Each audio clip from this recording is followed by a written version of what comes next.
Welcome back. Daybreak time is 5:46. Taking a look at health news. When going out to eat, it can be hard to choose healthy options, especially for kids. But a new proposal could make that a little bit easier. Dan Cohen joins us live in the newsroom with more. Good morning and thank you, Abby. So that's completely right. A new proposed bill could help improve the nutritional value of restaurant meals for kids. Specifically, the Healthy Happy Meals bill being considered in New York City Council will require kids' meals to include a serving of fruit, vegetables, or whole grain. They would also have to be less than 500 calories, with limited amounts of saturated fats, sugars, and sodium. Now, right now, researchers say that 98% of kids' meals don't meet this criteria, and they estimate the bill would result in a 9% drop in calories for each meal. A new study reveals that even short bursts of exercise can help kids' health. Researchers had healthy, normal weight children do 3 minutes of moderate intensity walking every half hour during a 3-hour sitting period. The kids showed lower levels of blood sugar and insulin compared to days when they sat for 3 hours with no exercise. Experts say that even minimal activity may help prevent children against diabetes, heart disease, and cancer. A new government report shares early release information on Americans' health based on the most recent data. It shows at the beginning of this year, the percentage of uninsured Americans was 9.2%, and that was down from 11.5% in 2014. Smoking rates also fell to just over 15% in March, which is a 1.5% drop from last year. And the report found that no significant improvements in Americans' levels of physical activity. There was also little change in obesity rates, as well as the percentage of people with diabetes and asthma.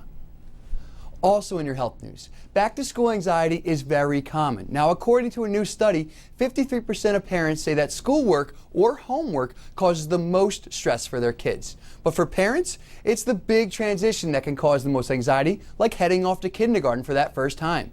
Dr. Frank McGeorge takes a look. When your kid first goes off to kindergarten, I think the parents crying way more than the children ever are. At least that's been my experience. Clinical psychologist Dr. Donna Rockwell says parents should be reassuring to their child, but it's okay to be emotional too. Get back in the car and cry, not to be afraid to feel those feelings, and to understand that they're actually feelings that are a celebration of life itself. Starting middle school, high school, or a new school can be particularly stressful for children. Experts say it's important to talk to your child about their worries and realize your approach needs to grow as they do. Well, it would be nice if parents could see that their child is a developing person with different needs when they're 4, and then when they're 6, when they're 16, and to allow for that, and to maybe read up on what the various developmental stages are, what their meanings are, how to best meet those various developmental stages. And whether you have children or not, take some time to embrace the end of summer. Once the fall arrives, there is this sort of summer solstice depression, if you will, where it feels like the summer went by so fast and now we have this long winter to look forward to. And it is really hard. So I think it's important maybe on Labor Day to have a really great time to soak up the last bit of summer, to appreciate it.